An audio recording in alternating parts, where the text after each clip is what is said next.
notification, we about to go live. Hit this track and do you dance like you Karen Lacey. Run it back and turn Matthew to the house, baby. It's Tingle and Co. From 7 to 9, compete with the show. It's a new era. Let's get it, let's go. From 7 to 9, it's Tingle and Co.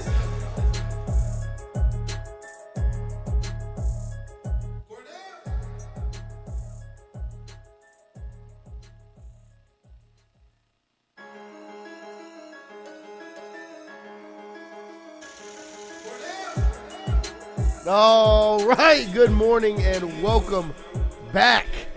Me, as I'm back in the state of Louisiana. It feels good to be back in Louisiana. It is. Everyone was commenting to me, they're like, oh, Colorado is such a beautiful place.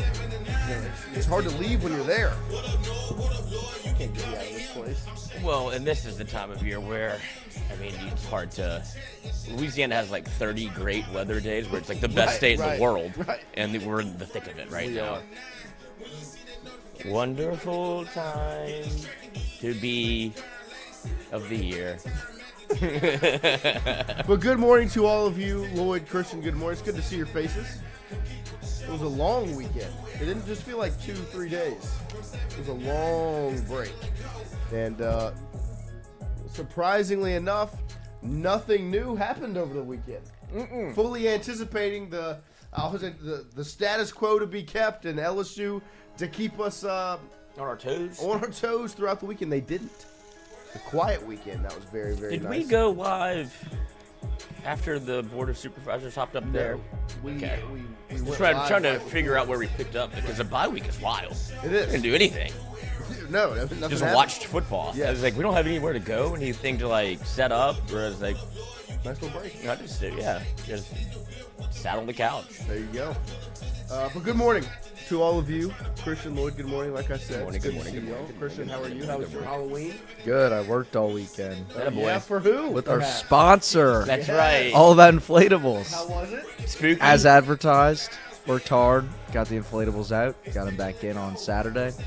Didn't enjoy Halloween, but I don't like Halloween, so I was fine with that. So we're 22 hours on Friday and Saturday. Skipping Halloween completely. How I like it. How were the inflatables? You had some happy customers. Happy. Yeah, I'd interactions? say so. Then we did a little bit of cleaning on some of them too, so you got go. some clean inflatables now. Did, But, yeah, I mean- did like any of the wives like offer you lemonade or like There was like peanut butter and jelly? There was this group of 3, and they were kind of giving us trouble actually because they were saying that Gabe brought them the wrong one. Oh. And Gabe was like, "I didn't bring y'all the wrong one. You ordered it on the website. So what it says on the website is what you ordered." Anyway, they blamed it on each other, and we moved along. So There you go. And it caused a little fight. Yeah, it caused a little fight. I'm sure they're listening there was right some now. tension there. Yeah. Nothing an inflatable can't fix. Look, Gabe, they just want us, dude. Like, don't worry about it. Like they're clearly going through it. They're not happy with their husbands. They just want us, and Yeah. they know they can't have us. How about it? All about inflatables. Your newest all about inflatables. Yeah. Christian Kelly. He has been stolen from Tingle and Co. Thank God.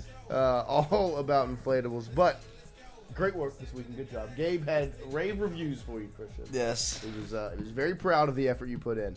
But good morning to all of you as we have entered Alabama week. What were you going to say? They're asking if Christian wears a weighted vest so he doesn't get blown away by the wind.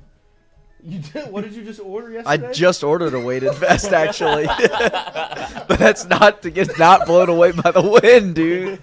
Really? That is a great. I never thought about that.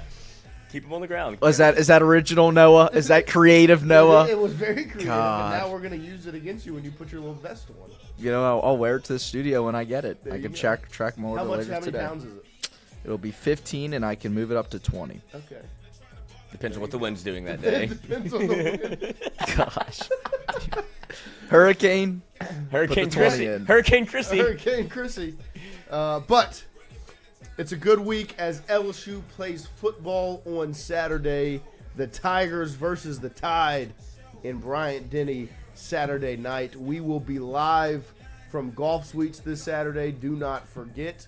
If you are in town and you want to come watch a football game with us, come on. We will be live in the bar at Golf Suites right there off of Segan Lane as we will have probably Ro, Kev, whoever else Rohan wants to bring through as the LSU alum, the LSU legends have been in and out of the building.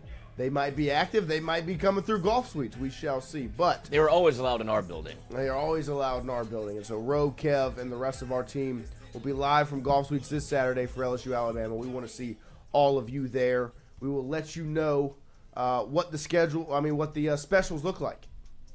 What golf suites will be doing. It was a kegger last time. It was? And then they'll probably have some more specials. Elephant steaks. Maybe. Possibly. The Red Tide. What's an elephant steak? Is that a thing? No. No. Unless No. you're like Mr. Beast. It's Tide steak. There you go. Tide Pod steak. Tide Pods. Put it in as a dip. We will be we'll be live from golf suites, so make sure you join us there. But it's game. We finally made it. We made it back to Yes. game. Let's week. get back to football. Let's get back to football. That was what I put Despite in our best efforts. in the thumbnail. I said, "Can we just talk about football?" That was the most refreshing thing of the weekend. Finally, Jeff Landry went to bed. It was quiet over the weekend. Yeah. I don't know who was on his PR team, but somebody was probably like, it'd be great. Maybe we just sit this out. Take a couple breaths. Well, and I think the timing with the presser Friday morning, which I will say, some mixed emotions on the presser. I thought Verge handled himself well. Seems like he should have been the only one up there. I agree. The only reassurance I got from that was at least there's one adult in the room in Verge Ausberry. He's seen it all. At least there's one adult that's been through and knows what LSU is all about. I mean, he put that to bed real quick, didn't he? He was like, are we doing the contrary? He's like, we're going to do whatever it takes to get a coach. Which that was the only thing that made me feel good about, because everything else, I mean, I don't remember what the other two guys unmitigated names were. disaster the board of until Verge supervisors. spoke. Huh? The board of supervisors talking on What? Can you repeat? Sweetheart, repeat that. What? I don't know. Well, Scott, it was we mutually agreed to part ways, but we're going to pay him his buyout. Where's that money coming from? We don't want to talk about it. What'd you say? That person, I didn't hear you. Privately. Yeah, whatever. Funded. Brian Scott Woodward, who worked his entire life to get this job, born and bred from Baton Rouge, went to Catholic, went to LSU, went all over the country, finally lands at LSU, his dream job. You know what he said? No, I think it's best for both of us if we just... Yeah, he walked in, he's like, I'm about to quit. He's like, we're about to fire you. Like, oh, perfect. Great. This conversation's easy. But the Took care one of that thing BK I problem for you. appreciated the most about Verge was you could see that this at least weighed on him. I guess he looked human. Like he was upset that Scott was gone. Obviously, he was tight with Scott. They were together early in the 2000s. Then obviously again now. But I thought he did a pretty good job reassuring that there was a adult in the room, because I think the board of supervisors have left a lot to be desired in this process. I think the governor stressed a lot of people out in this process. Yes. And so it was nice to hear Verge speak from a guy that knows what LSU's all about, and at least gives you some sort of confidence that there's a voice in the room that knows what they're doing. So we will stay away from going deep into that conversation this morning. We will also get into conversation with you all this morning at 8 a.m. We will take your phone calls, let you guys call in, give your thoughts on the college football weekend, the NFL weekend. If you want to talk about the Saints and the Pelicans, Tom put together some really good performances. Yeah, yesterday. right. Most powerful woman in sports, Gail Benson, with a 1-14 record, something like that. No, that's exactly right. Abysmal. Oh my gosh. I think the Pelicans tipped off at 1:30. The Saints kicked off at 2. It was a terrible early afternoon yesterday, as the Pelicans lost by 30 and the Saints lost by 24. Did you even see? I put on the Pels game, but did you even put on the Saints game? Did y'all put on the Saints game? I watched a little bit because it was Shuck's debut and I wanted to see what he looked like. That's right. But that there was a point where I was like, yeah, no. I saw a lot of the Rams. Yeah, it was a Rams game. Yeah. It was A lot of Rams SoFi. game. So we'll get you guys to call in. Whatever y'all want to talk about, we'll let you ask questions, get your takes off, or just hang out on the phone for a couple of seconds at 8 a.m. this morning. Lloyd, your takeaways from the college football weekend this past weekend. Anything that stood out to you as LSU was off? I lost 2 5-team parlays, but I combined 6 points. Brutal. So that's, whenever I didn't know what else to do. LSU wasn't playing, so I'll just gamble. And watched a lot of good football out there. It was a good week for the SEC. Good weekend. Georgia, Tennessee. What is it? Georgia, Tennessee? Who did Georgia play? Georgia played. I watched that game too. Tennessee played. I bet on both of these teams. God, why can I not remember who Tennessee played? Oklahoma. Tennessee and Oklahoma played. I was on the wrong side of that one, and on the wrong side of who did Georgia play? Mississippi State? No, Mississippi State played somebody else. Florida. Georgia, Florida. Yep. Yeah, Georgia because I was squeaked waiting. one I out was against Florida. Gunnar Stockton was heading towards the end zone to cover, and it was going to be there was going to be a win. And he takes a knee at the 1 yard line. What happened to the game I love? This is why I don't do this anymore. It's like, what are you doing? Oh, okay. It was cold as ice, though, to take a knee and look at the Florida because that game was chippy. Right. Got into it. It was one of those. It was one of those ones where you could tell. Billy Gonzalez wanted to win so bad. He did bad, and because that would have been one of the ones. I mean, you talk about resonate with your fan base. It's like what this weekend is for LSU. Yeah. You know what I mean? Where if you're an interim head football coach and you want to reassure the fans, the faithful, and the players that you're moving in the right direction, you if you're Georgia, you're Florida, you go beat Georgia. Like if you want to talk about getting your fans fired up, that's what you do. And I feel like that's where LSU kind of is this weekend, where it's like there's been some positivity from on the football front since the Kelly firing, whether it's the Frank Wilson presser, into the SEC teleconference did a good job, or just the reports that have come out from the building, whether it's having former players and such through.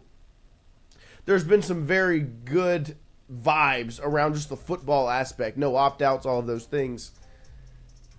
That's why you want to go out there, you want to compete on Saturday, because if you don't, then it can kind of throw a wrench in all the positivity that's going on in the building, you know? Well, there's like two schools have thought of this. Like if Frank Wilson, if they go out and beat Alabama, the noise is going to be very loud around, why are you even looking for a head coach? He's right here. And LSU continues its search as they did, what was it? Dan Lanning was on Rich Eisen, and they asked him about coaching. He's like, I tell my kids every Saturday, look, if Paul wins, we're going to live in Oregon. He's like, I'm not interested in any other jobs. Like I want to play. So it was very defiant in his stance on where he wants to be. Really no reason. You have to make the call. Also, you have to make the call to, like we said with Cobble. Yes, you have to call Saban. You just got to call him, because if you didn't, he was like, man, I would have been interested. If you don't call, and he goes up on game day, and he's like, well, guys, look, I mean, if they would have called, I would have taken. And then, I mean, the LSU fans, I'm going to tell you, a riot. You want to talk about a riot? Brady, no, they wouldn't. They would be despondent. Wait, she was interested? Yeah, exactly. What was I doing? Oh, I fumbled, brother. You never had the ball. Yeah, you didn't even hand it off to yourself. You didn't even try. So you got to call. Yeah, you didn't even shoot. They just put it up at the rim. No, ooh. No, that's why you have to call. You have to make the offer. Her hair is in a ponytail. Because if you don't make the offer, and he says on a public platform, that platform, right? That I would have taken. Oh, what? And so, but now I guess hired Billy Napier in the coaching search aspect. There's a lot of Auburn opens up. Florida's obviously open. LSU is open. Arkansas is open. Penn State's still open. There are these jobs. Was BK 2021? Is that when you hired him? No, 2022. Well, his first season was you hired him in December of 21, I believe. I think there were 17 job openings in college football. Now we're like borderline 20. Like, right. It's like the same. You're in the same. This is what you're trying to avoid if you're LSU. Right. You're caught up in the wash. You're in the same cycle as all of these mid-tier teams that are trying to get to the elite level. And LSU thought they did that whenever they brought in Brian Kelly. Then you fast forward 4 years, and now you have the most elite roster and the most money and all of this. And I believe it was Wilson Alexander that wrote an article on The Advocate that was very well done. It kind of peeked behind the curtain. And it's not so much inside information as much as like everything you thought that was happening with the program is true. And it brings it back to Frank Wilson. And this week, like during a bye week, guess who wasn't there?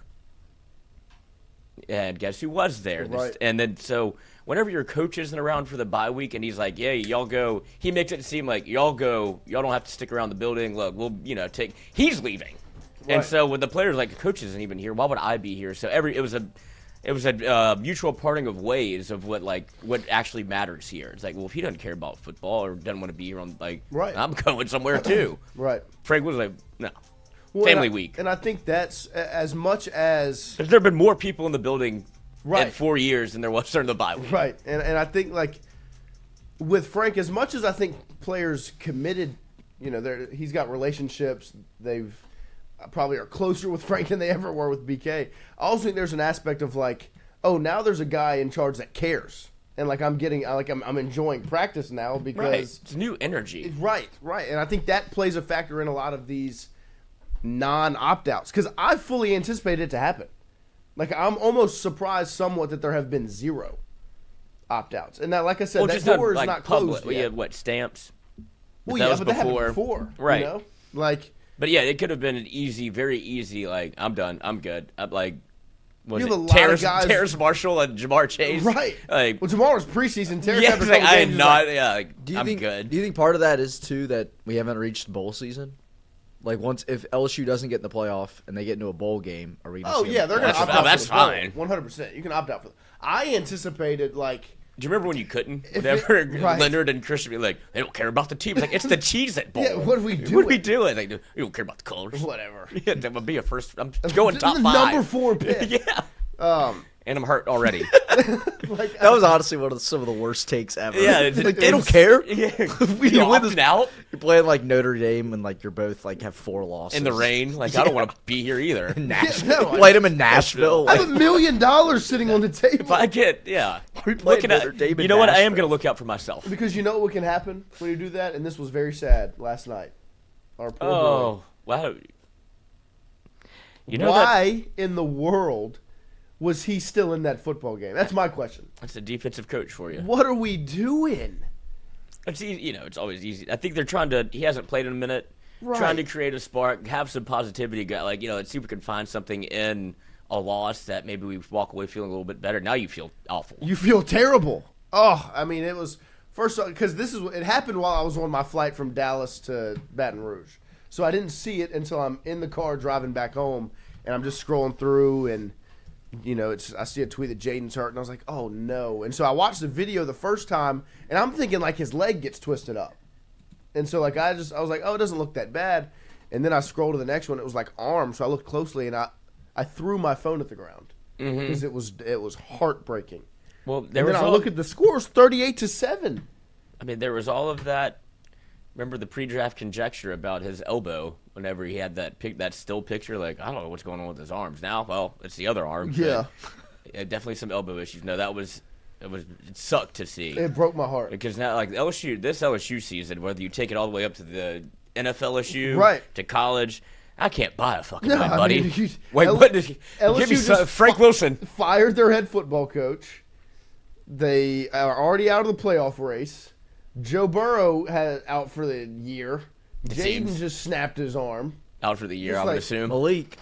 Malik's cooked. God, what a bad time. What do we do? What a bad time. Frank, save us. Frank Wilson, save us. Ryan Clark is just saying whatever. Yeah. Dude. Frank Wilson, please save us. I'm off to the flame. Frank, please save us. Yeah, no, it was that was tough. It was tough to see last night. Prayers for Jaden, obviously. As he's battled some injuries in the start of his career, and that one last night was just the brand has taken a hit. It was brutal. But yeah, back to LSU football this weekend. They obviously have a really good opportunity. I guess what I'll ask Lloyd is early in the week on Monday, before you hear from Frank today, and again later down the line, and whoever else you hear from this week from LSU. What are you most Hopefully it's people from LSU. Yeah, 100%. Right. What are you most looking forward to this weekend with LSU football? Besides just the fact that they're back on the football field. I think just obviously we don't get the player interviews the way that you get the coach interviews, but obviously having Frank at the podium, I think just to see the overall, I guess you won't really know anything until we can't go to practice. Right. So I guess just the overall, like, what it looks like on Saturday, because I do think, like, everything that we're saying, this happens with any time you have an interim coach. It's just like this feels different because he was a dead man walking, whether he got fired or not. Right. It was just the apathy. His apathy had taken over the program, where everybody's like, this is what it is. Right. And so I think there's going to be a renewed sense of energy. And I know all of this leading up to the game. Like, you can, when toe meets leather, it might all go out the window. Or, the second half, like you saw Versailles. Like, you can try to play inspired football. But I think just a renewed sense of what they're trying to do, where you have Frank Wilson go, look, we've heard this quote before, and it made me shudder. But like, we're going to run the football. Yeah. But you have a running backs coach with a interim offensive coordinator and Alex Atkins. Like, I'm glad that all of the voices in that room are out. It's one man making a decision, going to Frank Wilson, and it's like, this is how it's going to go. It's A to B now instead of A, B, like, a much skip over smoother you. operation. Yeah, I think you'll see a much more concerned. And look, we can sit here and say, why don't you run the football? Like, they were terrible at it. Yeah, They lasted in the SEC for 2 years. Maybe they can't, and I don't know what people will expect to see. Like, you're just not going to wave a wand and now you're better at it. Right. But I just think overall just a better-looking offense where it's not – like, it's going to be so refreshing to not see all he did was yell at people. Like, there was no – Right. I mean, how many attaboys did you get? None. That's what I was about to say. Like, I wish in that Texas A&M game I could have seen a shot of the sideline when the punt was blocked. Right. To see what the dynamic between Anon and BK. Kelly was then. Because whenever the punt was returned, This is how you lose it your job. was not a very good scene.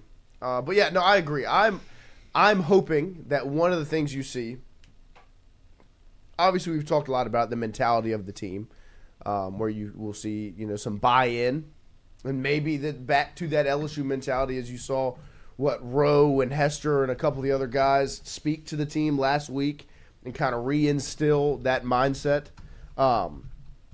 But I think one of the things that can, like Lloyd just brought up, can maybe get lost in the wash is a smoother offensive operation, hopefully. That there's not all of this back and forth and the mess that had been that offensive operation through the first, 8 games, where it was Sloan, Kelly, Nussmeier, all these Atkins, whoever else was in the room. But mostly those three, it was just an absolute mess. And so hopefully, and there will be different ways to see if it's still a mess or not, if you're still burning timeouts, which very possibly could happen. What else, Lloyd, would you see and be like, oh, they're running a much smoother operation? Well, it's just like, who said it in the chat? Jason Truitt.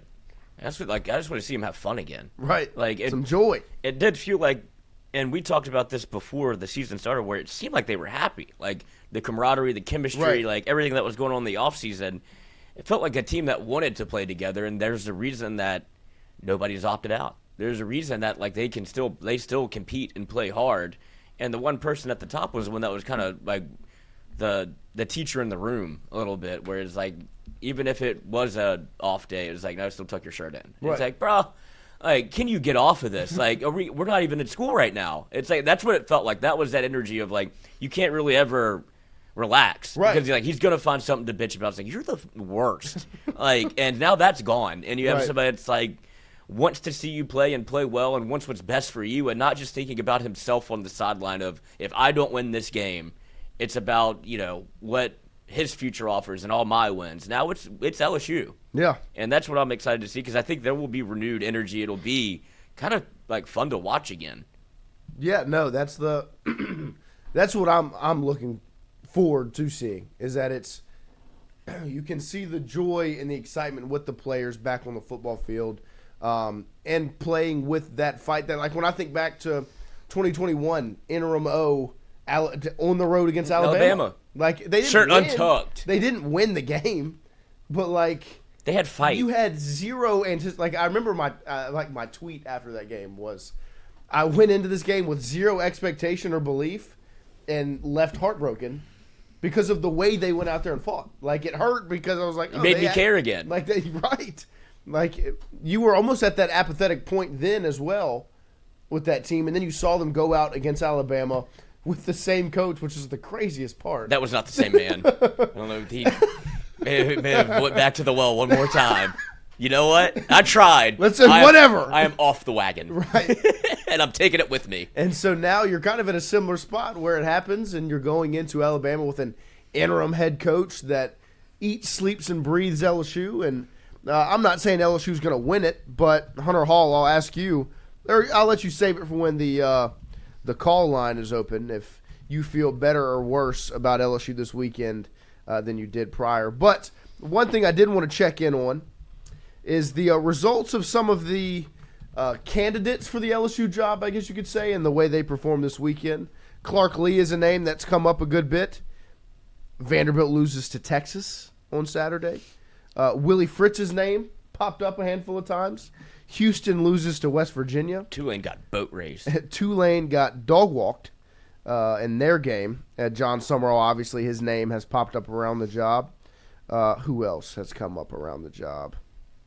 I think Lane was really the only candidate that put together. Tulane loses to UTSA 48-26. What else was another name or school that popped up? You also saw Duke beat Clemson, which was just a nasty game. So a handful of the names that have come up around the LSU job Seemed like they were had a rough weekend. Yeah, may have been window shopping. Possibly. And I think that's where the conversation gets interesting, because like when I look at a job like Auburn, they're probably going to go after some of the similar names. Like I think Summerall's probably going to be at the top of their list. Some sort of renewed energy around the building. But we shall see. And then we'll see if this Lane train continues on, because it feels like every single job that opens, the first name that comes up It's Lane Kiffin. is Lane Kiffin. Florida opened, it was Lane Kiffin. LSU opened, it's Lane Kiffin. And then Auburn obviously opens up, even though they went after Lane last time, and he said no. Opens back up, and his name pops up again. Looking at a couple of the games, Braum won at Louisville. P-Dub, Gimme Drinkowitz keeps Summerall away from LSU. Do you get Billy Napier vibes from Summerall or no? I haven't watched them close enough to know, but like the only thing I've seen from Summerall is seems very intense. Yes. And so the only comment I've really seen or heard from him, because I'm not an advocate, I'm not watching the Tulane football program being like, damn, okay, there goes the LSU game, time to pop on Tulane. Right. But his, the only thing I've seen is when he's like, I don't know why LSU doesn't want to play Tulane. Right. Like, I think I do know why. And he's like, oh, okay. Come to King, you best not miss. Right. But that means he obviously is very aware of what LSU is doing and what the brand is, what the program is. So I just don't know. I think everybody gets put into like a pot, right? Where it's up and comer, play caller, whatever. Like Billy Napier is like, oh man, he's got this. Look, he's turned this program around. Look at what they're doing. Like he inherited it from Willie Fritz, and Tulane. It kept rolling, and they're like, this got to be better. Yeah. And then now it's you get dog walked by the Fighting Frank Wilsons, and now everybody's like, oh, he's Billy. Right. Well, it's not as much like they're playing you play the result because that's what happened. But I don't know anything about the guy, because I don't think him and Billy are anything alike as like a coach or the way they. It's just similar situations. And I just the thing that stood out to me is because when you look back at 2022 or 21 when the hires were made, I think there was a similar conversation where like when Florida hired Billy, it was like, well, Billy, LSU didn't even call, and it could end up coming back and biting him in the tail because they let Florida get him. Yeah, don't let him out the state. And then that ends up not panning out.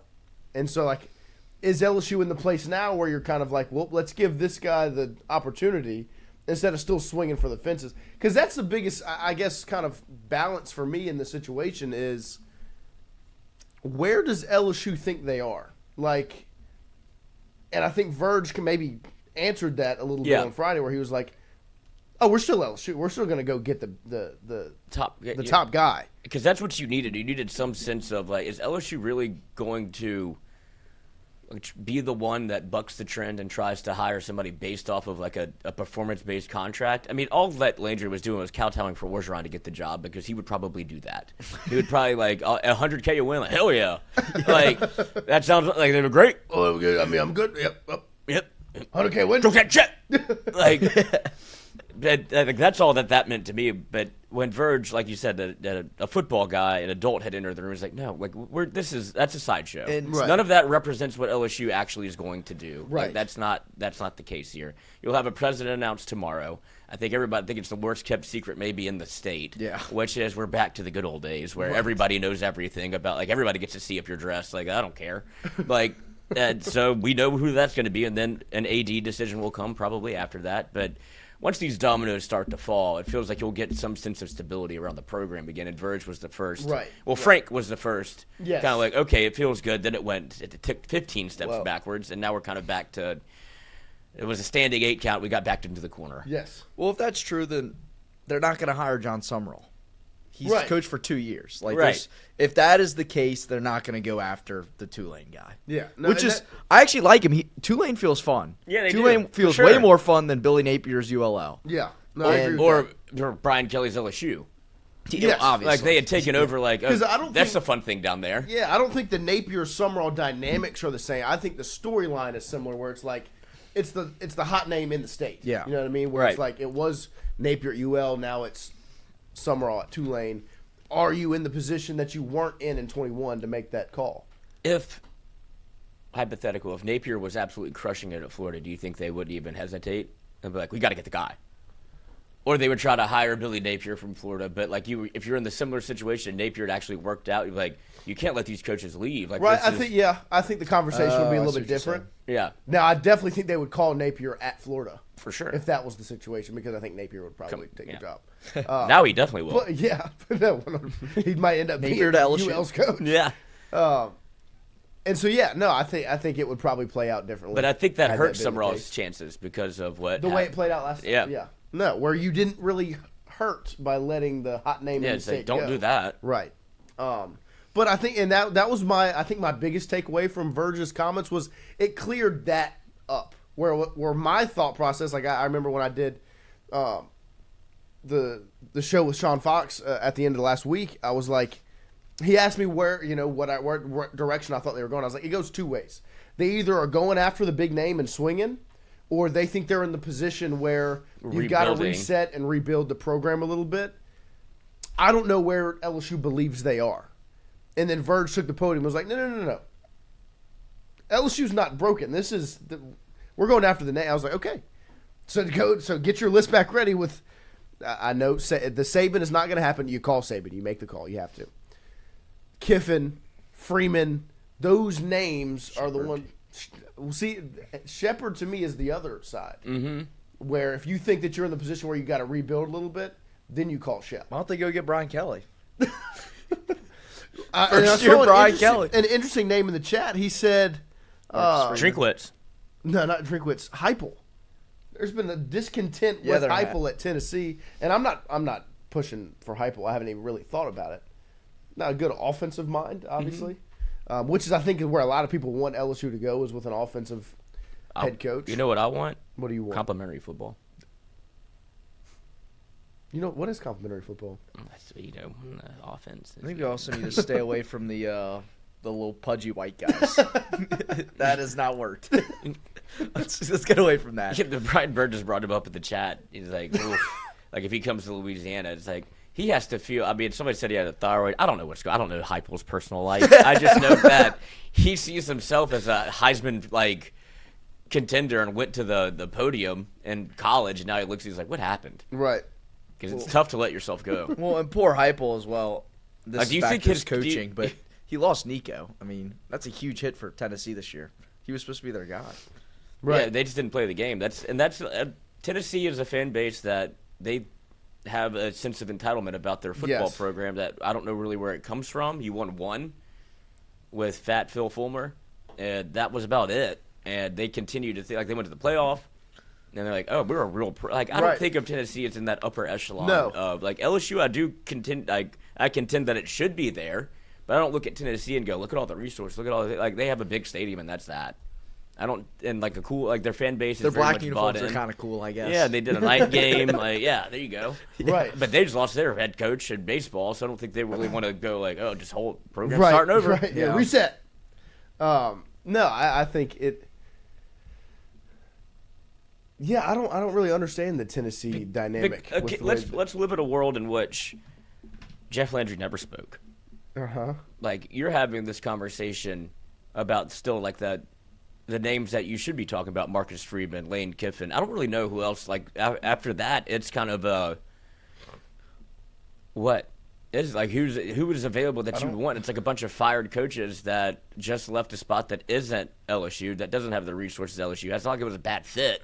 Right. And LSU was a bad fit. Yes. And so, and you have Dabo who's like, just fire me. Like, Literally. He's just like, okay, I'm not even defending myself anymore. Get me out of here. Well, and I saw the conversation with Lane where, like, one of my buddies said yesterday, was like, is it going to be whoever pays him $20 million first? And I was like, I don't think that's the dynamic anymore. Like, at least maybe with just Lane specific. Like, it's almost more so, how much are you going to promise me you're willing to put into the program? Right. Less than how much are you going to pay me? I want to be the highest paid coach. That's right? Yeah, it's not the and that's what conversation that's anymore. kind of what it was, like stroke a check. And right. But now right. you have to like build a roster.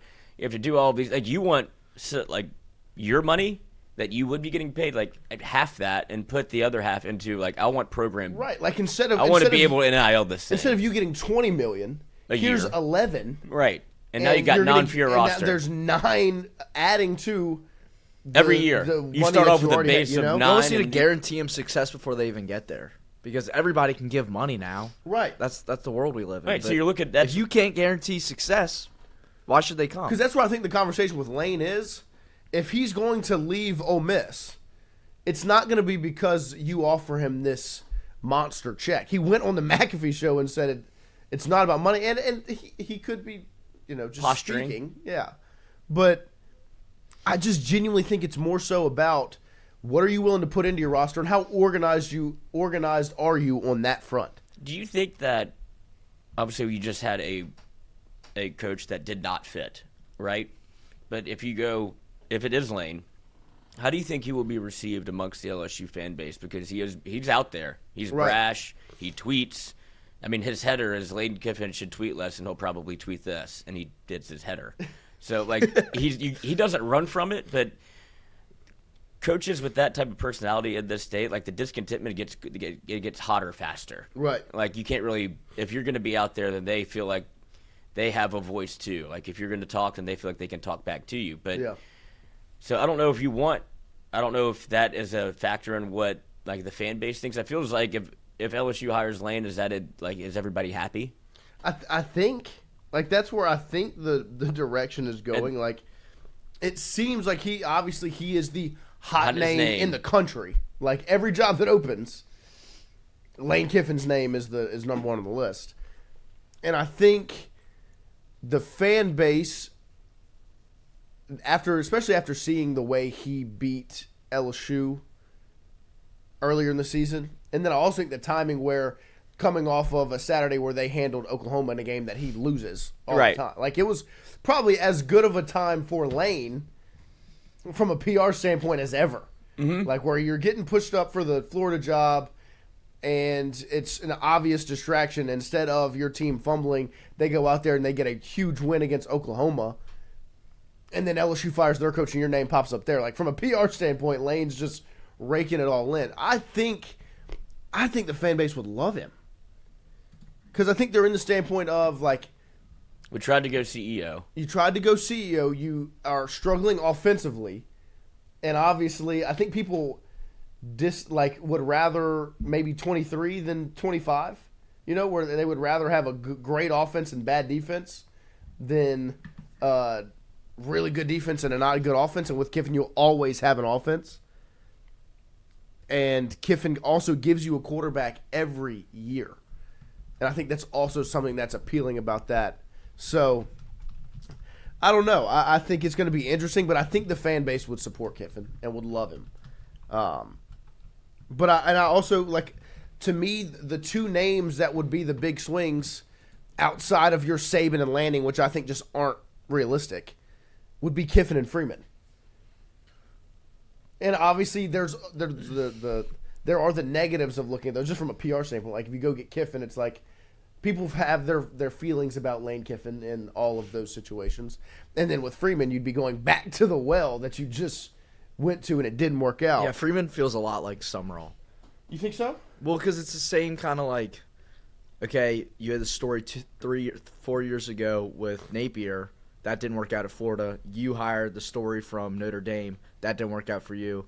Now you're going to go back to Notre Dame. I feel like that's just something they won't do because they know people won't be happy with it. Yeah, I think it's optically. Which looks kind of like you're just going back to the same Which I hate. I hate them doing that because I want them to hire the best guy they can. Right. And I think Freeman is probably like 2 on that list. Yeah.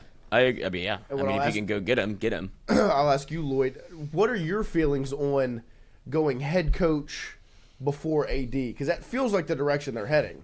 Like they're searching for a head coach right now, and so you'd be hiring a head coach who doesn't know who his boss is yet, technically, on like officially. I'm sure the conversations will be had like, look, we're bringing you as a head coach. This is who the AD is going to be. Y'all get acquainted if you're going to be hired. But if you're hiring a head coach without an AD in the office, you would essentially be hiring a guy who doesn't know who his boss is. Right, but it shows you how the power construct at LSU operates, which is extremely like political and messy, and not everything is run from how you would think a billion.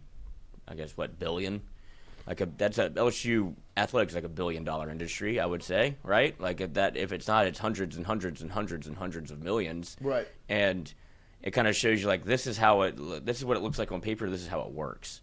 And when you have somebody like Verge Osbury who has been around all of it, like he's your athletics director and interim, but he'll probably I don't know if they get rid of him or not. I don't know what they're going to do. It would feel very weird to have him be the interim athletics director. Then you hire an athletics director and fire him. So I think he'll still be around the program. Right. And that's where I think he's in a similar place to Frank, where it's right. You're made man. Right.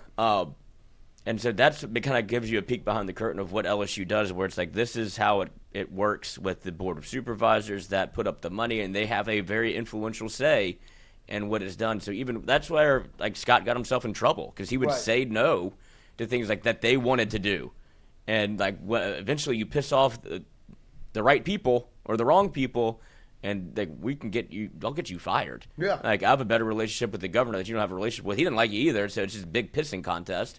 But it kind of shows like I think this is probably more of how athletics works in college than we ever than you actually realize. Like if you know how it kind of goes, and it's not just like athletics director makes the hire. It's like okay, that's very easy. And it's like no, this is messy. There's people that are threatening to give you money that will take away money if they don't hire this guy and that guy, and then you have relationships all outside of what is actually seems like it would be pretty easy, but it's not. It's very complicated. And so now this is just LSU kind of airing their – it doesn't have to be dirty laundry, just kind of showing you how the process is, and if that just kind of shows you how it goes, because I don't think it – like, is Lane Kiffin to be like, you hired him as the athletics director? Or, like, the athlete is like, I don't want Lane. It's like, well, you're not going to be the athletics director. Right. Well, I think if Lane's the direction you go, it really doesn't matter who you put in charge. Right. Because it's Lane. Right. And that's where, like, I'm pushing for Lane a little bit more is because with all of this dynamic around LSU football, there's only a handful of coaches that can truly handle that. And to me, Lane is one of the guys where all the politics and the mess that can be around your program. Lane's a guy that's been around the block, dealt with Al Davis in Oakland. Like he can handle some bullcrap, And so like that's where I think I'm almost even more a fan of Kiffin for the job is because I know he'll stand up for himself. Yes, and I know, but in the right ways. And I'm sure, like. I don't even know if Brian Kelly even stood up. He didn't even have you saw the Hugh Freeze AI release, but like Brian Kelly didn't even say anything after he got fired. He was just like, okay, I don't care. Like, at least Lane will fight for either himself or the program, and you would hope it would be both, because I'll pose it to you this way. When you talk about fit and culture, do you see, picture Lane Kiffin at Penn State, and then picture Lane Kiffin at LSU? Right. Like, one makes sense and one does not. No, I'm with you. I think he would be and not to do this, but he's got a lot of, because this was the dynamic when the job was open back in 21. It was like, can you imagine your 4 coaches being Kim Mulkey, Jay Johnson, Lane Kiffin, Will Wade? And when I think of those 4, Kiffin reminds me a lot of Wade. It's that similar brash, in your face, gonna be, and you as a fan base. That's why everyone fell in love with Wade. And it would be the same dynamic with Kiffin, where it's like, no, that's our coach. Right. And one so of us. Because Wade came in here and like that's how he won the fan base over. Because Jay Johnson, same thing. Right. They care. Right. Like, Mulkey, same way. Like, yeah. She was made before she got here. But when she came back, Right. it was like, this is exactly where she's supposed to be. Yes. And now Jay Johnson's like, oh, I didn't even know you, like, didn't know, I wasn't familiar with your game, sir.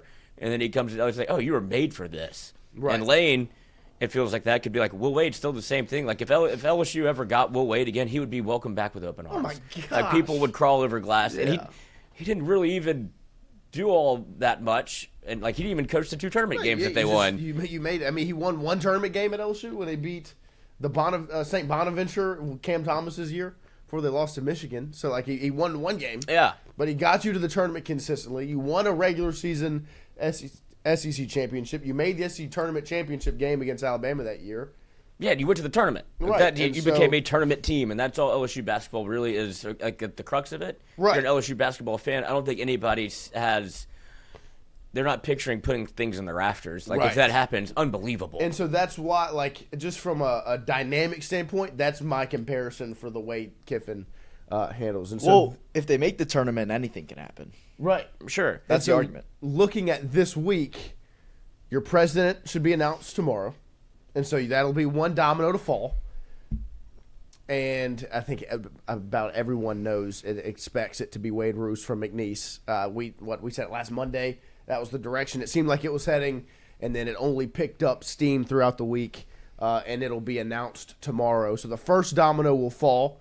You'll have a school president, and then from then on, you'll fill the next 2 positions, which will be athletic director and head coach. And I think the position that the program will be in after the president's hired, you couldn't be in a better spot interim wise with Verge as your interim AD and Frank as your interim head coach. Like it's kind of been, as much as I don't like the way the Woodward thing worked out, there is comfort in the fact that it's Verge handling business. What if it's people that are have pseudo been kind of doing this job anyway? Like, Right. Frank Wilson is, but like that's why you talk about not decommitting or losing. It's like he's been holding this thing together, so Right. you might as well give him the headset. Right. And he has LSU's best interests at heart. Verge Osbury has been at LSU forever. Yes. He knows how to do this thing in terms of, like, if you're just trying to hold it together and keep it in place. And it feels like 2 guys that also aren't vying for the job that they currently hold. Like, I'll just go back to what I was doing before this, which is keep an eye on the program. Right. Like, Frank is like, I know exactly why I'm here. I don't have any aspirations to be a head coach. Sure, it would be awesome. Like that, and everybody, I'm sure at some point he had visions of grandeur. Of Right. like, Well, I'll be I think- LSU's head coach. Right. I don't think he has the aspirations. I just think he has a understanding of With where this thing is. what's best for the program is for me to be here forever. Right. And Like, if and that's a testament to him. Like, if Yes. that's that character to not let your ego get in the way of, like, I want to be the head coach. Like, no, this, like, I could probably I could make a huge case for myself. Right. And I still wouldn't take it. Yeah. Like, I'm in a better spot doing what I was doing before this, but I'm always here. Like, he called it the mother university. Yeah. LSU, like, he's the father. Yeah. Like- Well, he said he's the caretaker. Yeah, What yeah. a beautiful way Yeah. of saying it. But yeah, no, and look, Frank Wilson is, like, one of the reasons I'm excited this week is because Frank Wilson's going to lead that team out of the tunnel in Bryant-Denny Stadium. Like, there's not a man more deserving of it right now with where LSU is than Frank Wilson. And I would love Frank to be the head football coach because I think, like I said last week, a lot gets made of that 26-40. He didn't have the resources or the players. Now he does, and I think you'll see what it looks like when you have a guy that leads the way Frank does and players that care about their coach the way they do about Frank go out on a football field. And there's going to be a lot of conversation if they go out there and compete in the way I think we anticipate for Frank to get the job. But I think Frank truly understands what's best for LSU is for Frank Wilson to be at LSU forever. Mm-hmm. And if you become the head football coach, you'll kind of end up where Coach O's at right now, where I care. you would love to have O back as a D-line coach, recruiting coordinator, but you know that's just not really that possible because of the way it went down last time. So if you become the head coach, you're then expendable, you get fired, and it's hard to bring a guy that you fired back, especially a guy you fired as a head coach back as an assistant. So we'll see how it ends up working out, but I know I'm looking forward to this Saturday, LSU Alabama, led by Frank Wilson. And I think this is an important week for LSU football for the future of the program. You'll hire a president tomorrow. You'll have hopefully a good week from a PR standpoint. Frank will meet with the media today, I believe. And then again later in the week, you have the SEC teleconference. Then you'll take the field on Saturday. And who knows what the coming weeks have from a head coach search standpoint, an AD search standpoint. But you'll at least start to get a little bit of alignment. And it got started off well with Verge's comments last Friday. And rolling into what's going to happen this week. So it does not feel as deep and dark as it did midweek last week. And a lot of that has to do with the fact that the Tigers play football on Saturday. Don't forget, every single day we are brought to you by CAS Roofing and Advising. CAS Roofing and Advising. It's not just another roof, it's our reputation. Our guy, Pierce Patterson from CAS, his number is 225-910-0619. He brings you our show every single morning, and he also does great work. So if you have a missing shingle, you've got grit coming off your roof into your driveway, you have a leak, or if your home is 10-plus years old or older, and you've got an older roof, call 225-910-0619, and he will hop up there, check it out. If you're in good shape, he'll let you know that, and he'll stay in touch to make sure anytime a storm comes through to check on you. And if it's not, he'll let you know the next steps, whether it's through insurance or an estimate is needed. They give free estimates over at CAS. So just call 225-910-0619. Pierce Patterson and CAS will take very good care of you.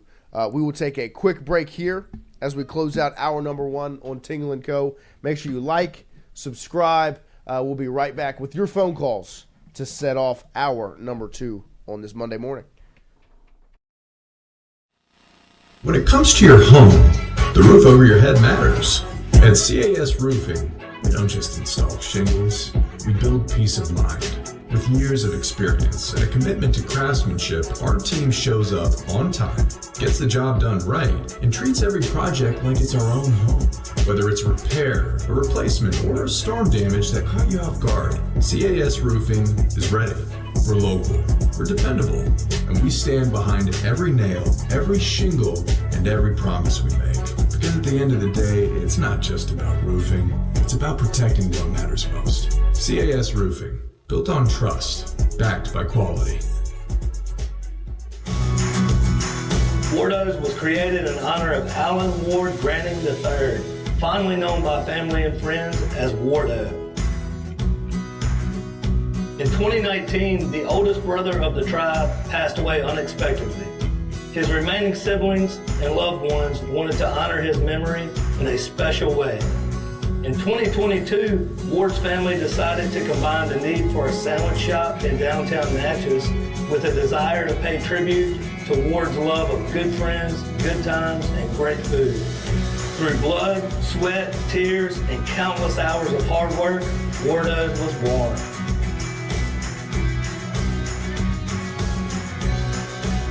So go visit Wardo's today at 309 North Broadway Street in Natchez, where the po' boys are so good, you'll swear you're in Cajun country. Hey, Miss Lou, come visit us, Tom and Wright Granning at Gilmartin on the Go Deli. Gilmart has clean restrooms, community coffee, an awesome beer cave, and a great selection of anything you may need. Located at the corner of Highland Boulevard and Highway 61 South in Natchez. Also stop by Wardo's Po' Boys at 309 North Broadway on the beautiful Natchez Bluff. Where everyone is family.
All right, welcome back here as we open up our number 2 on this Monday morning. We appreciate all of you joining us and hanging out, as always, here at Tingle & Co. Make sure you like, subscribe. When we shut it down this morning, leave a comment for us. It always helps. But big week as LSU takes on Alabama this Saturday. Frank Wilson's interim head coaching debut for the Tigers. And look, when I look at this game, I really do think back to that 2021 game against Alabama where you lost, well, I think it was like 14-21. Like, you fought tooth and nail in that football game against Heisman Bryce Young and Will Anderson, who should have won the Heisman. And so when I look at this Saturday, I think back to that one so much because that's the mindset you want to see. Belief, effort, joy, and just that dog again. But there's also so much more going on around LSU and around Louisiana sports in general as the Saints and the Pelicans put together pitiful performances on Sunday, yesterday at 1:30 and at 2. It was just two bad New Orleans. Somebody step up. And one of those, something's got to happen. And it can't be, it's not going to be the Saints. You know who they are. The Pelicans got to figure something out. And I'll go on a rant here about the Pelicans if we want to. But instead, I'd rather you guys call 225-267-7812 here on this Monday morning with a take, a question, some thoughts, or really just to talk even. We'll talk here on this Monday morning about everything that's going on around LSU and the state of Louisiana itself. But like I said, Brian Burgess, pigs are going to fly on Saturday. It's Gump thumping time, says BB. I love that. And I think, look, like I said, we talked about it in hour number 1, wanting to see joy, physicality, and that mentality on. What if Frank busts out the all golds? The all golds, head to toe in the gold. Mm-hmm. I mean, he really can't do anything. He can do no wrong. Right, Yeah, it's just he stepped up to the plate to take over the job, and now I feel like that's all we're really asking of you to keep this thing together. We have a phone call. First, Kenny Balala. Kenny. Good morning. What you got for us? Oh, it's Kenny Balala. Kenny, talk to me. Hey, man, my thought is I hope Frank Wilson, if he does his thing, he wins out, he gets the job. But if he doesn't, why don't we look at OCs instead of always looking at head coaches?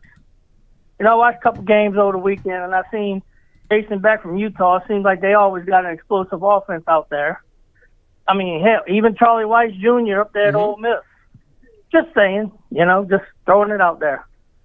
All right, thank you. Appreciate thank you the very call. much, Kenny. Appreciate you. I think that puts you back in that bucket of LSU is going to hire, like it feels like they want to hire an established name and to go from, I guess, Brian Kelly, which was like, there's no reason that you don't look like Charlie Weiss, but that would be a massive. It would be a total shakeup of what LSU has usually done. It's always been a head coach. Because that's what I was going to say. Like if you're looking at Ole Miss and you don't take Kiffin and you instead go get the offensive coordinator, is it really Charlie Weiss Jr.'s offense or is it Lane Kiffin's offense? Right, and on top of that, it would also, just from a PR standpoint with the fan base, it would be like, we went to Ole Miss and we didn't come back with Kiffin? Right.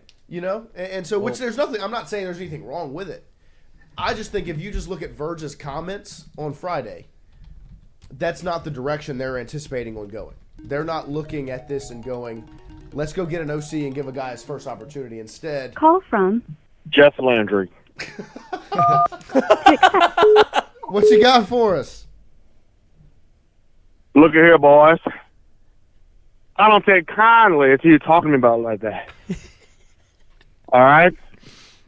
Y'all, I really don't want to I'm really not that political. But if his supporters don't see what he has been doing to the state, at least open up your eyes to LSU football. Whatever chance that we had to get somebody who can just fix this shit is kind of almost out the window. You can't. He has screwed up LSU football, and I hope we can recover. I was at the A&M game And Brian Kelly, I was like, he can be gone. Mm-hmm. And I was like, my real rant is with Woodward. Why the hell? I know why. Why would he want to cut Woodward outside of being personal? That's all it is. When you have somebody who's that vindictive running this state over Omar the Tiger and Will Wade, look, you could say what we want about Woodward. He was such a win. He was such a win with what the trash hole that was left by F. King Alexander, Oliva, and mixed in with Les Miles, Coach O. We all know that, that bullshit. That stuff happened, whatever. He came in and he fixed all that. At the time, he fixed football. Say what you want about Brian Kelly. That 1.5 year, he did great. He came in, did his dick thing, my rules, my way of the highway. We needed that. And he didn't, and he kept it. So whenever people are thinking, like, I think we're not going to win, but I think they're going to be so fire with us. And that's one thing Brian Kelly, he didn't do. He was fired up a year and a half. And if you want to blame Woodward for the contract, if that's Jeff Land, and that's what he's been doing, right? Is that one of his biggest things is the contract? Yeah. You tell me one coach that was going to be in that shit show who wouldn't get that contract, who wouldn't demand that contract. I mean, that's the only reason. Yeah, that's why he came here. That's why you offered the contract. Right. Should that be a red flag? Right. Maybe. So couldn't it be structured better? I believe so. But you tell me one coach that would have come to this shit show and not get that contract. Absolutely. So the whole thing about, well, it's a contract, is this, that? No, dude. No. I'm sorry. Second, I'm sorry about this rant, guys. No, you're good. It's been festering for a whole damn week. That's the point. That's why we opened the phone line. Man, but look, I feel, getting off of that topic, I feel that if there is one person who's going to keep this shit together, and that's Frank Wilson. Yep. And I am not shocked, but I'm proud that there is no opt-outs yet. Yes, you had the transfer portal, but I'm talking like, if Frank Wilson wasn't in, I can see the big dogs leave, the young guys, the DJ Pickett's, all these high freshmen that we have, these Harlem Bears. I could see them leave. They're not going to do that. 2-3 years ago, probably. Yeah, I think that we're going to keep this. Eli, thank you. Now, he didn't come out to shit, but you know what? Apparently we dodged a bullet on that one. But it's just I feel like the season won't be saved, but I think if there's anything that he can do or we can do, absolutely. If there's anything that there's optimism now, is that this whole turd situation is kind of behind us. We have a lot of forward to move, but I feel like Verge, he's the right dude too. And that's my last point. I've kind of been wanting to mention. People want to talk about the coach. I don't think the coach is the actual golden ticket. It's the AD. We don't need Saban as a coach. Miss Terry ain't going to let that dude come back. He has a sweet fucking gig. He ain't going to come back for a coach. Would he come back for AD? And I think he would. Yeah, no, I mean, I don't know how likely that conversation would be to make that happen, but I mean, I don't think that if Nick Saban wants to, if he wants to be governor, right? That would be a smashing success. He could do anything he wants in this state. Would y'all say that he would be more likely the AD and a better AD than an actual coach, or do y'all see it not happening at all? I think if he's going to work, he's going to work as a coach. Yeah, I think he gets AD seems, compared to coaching, like the head coach for LSU or the athletics director, seems something boring. Coaching on Saturday night seems awesome. Okay. Because I think, he's in a comfortable spot. He's got a great gig and he's enjoying it. If he was going to leave that, it would be genuinely for the love of the game. So I appreciate your call. Y'all think coach first? Yeah. But we appreciate your call. We got the next caller lined up. But thank you for ranting and venting to us here on this Monday morning. From BJ's Ghost. BJ's Ghost. Talk to me. What you got? Damn it, man. I've called this sumbitch 3 damn times. Like, I asked you, what do you need? Nothing.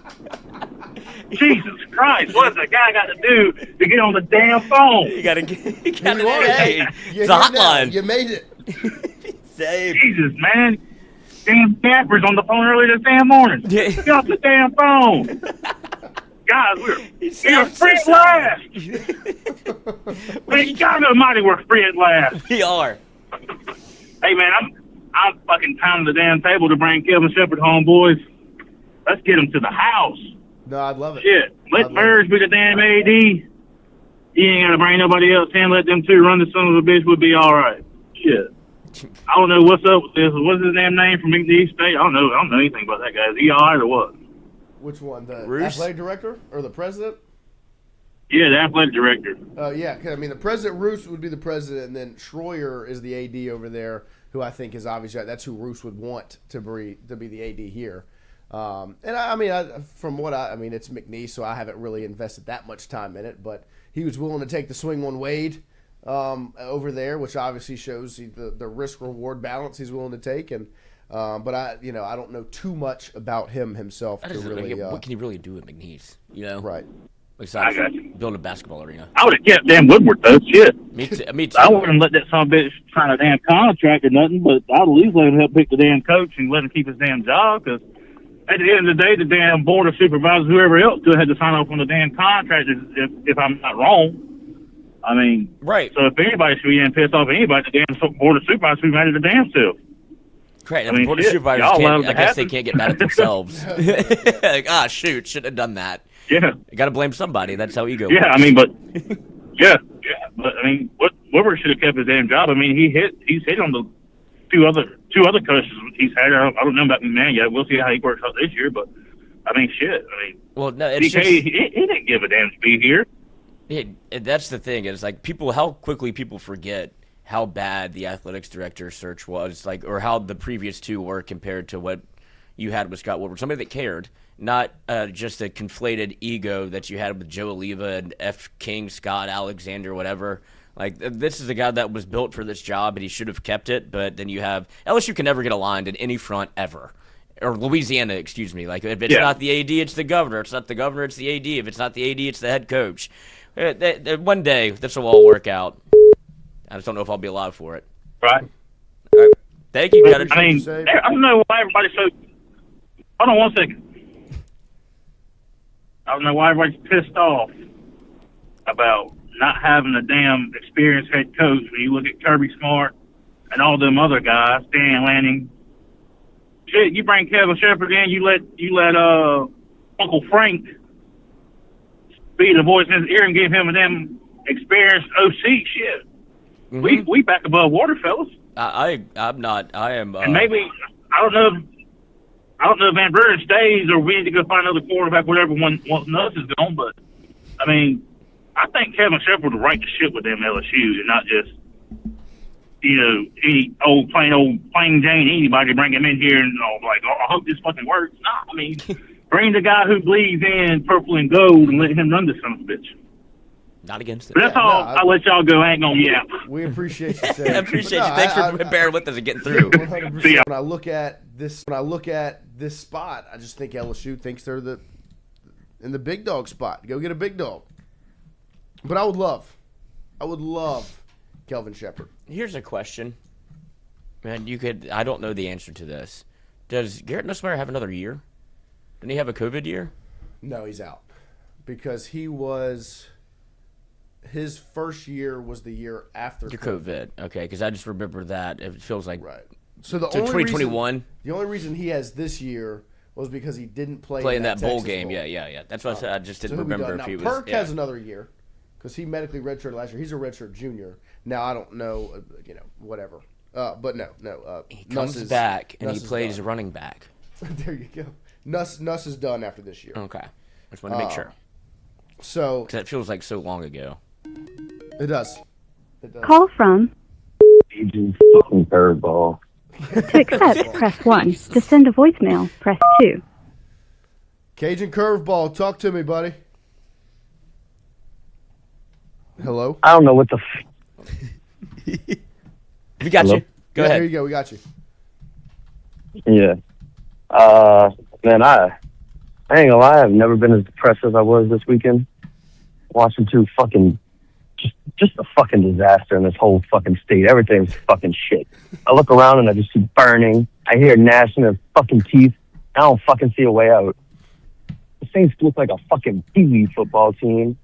Pelicans go and get fucking ran out of any fucking gym. You could put them in the fucking little league fucking gym. I can't even contain myself. I want to fucking crash the fuck out.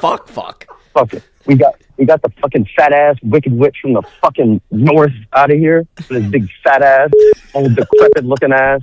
So glad his fucking ass is gone. At least we have that to look forward to. That's how bad it is. We're literally rejoicing over someone getting fucking tanned. And then we can't even enjoy it because they somehow made that when you have 2 steps forward, 15 steps back. It's sick, man. You hope that LSU is the only fucking team that didn't break my fucking heart this weekend because they didn't even fucking play a goddamn game. Oh, Brian Burgess. Fucking Saints go and get blown up by 24. You got guys that fucking look. I swear, you could put us 4 out there and we'd fucking tackle better. I swear you could. I swear. Put me out there. I might not make it the whole game. I fucking guarantee you I'll get some more fat fucking tackles and Justin fucking Reed. He fucking took from the Chiefs. They knew what they were doing. They knew what the fuck they were doing to Mickey Loomis. But it's fucking, he's an old fat ass too. Get the fuck out of here, man. I'm so fed up. I'm so fed up. Willie Green's got to go too. Yeah, It's like hard reset on the it's state. unfortunate, man. Yeah, Louisiana needs a hard reset. I know. It's even Tulane goes and gets fucking blown out by Marcus Davenport University. Like, it's just fucking hell. It's fucking hell around here, That's man. John Emery, we're dude. literally What are you in the talking depths of about? hell.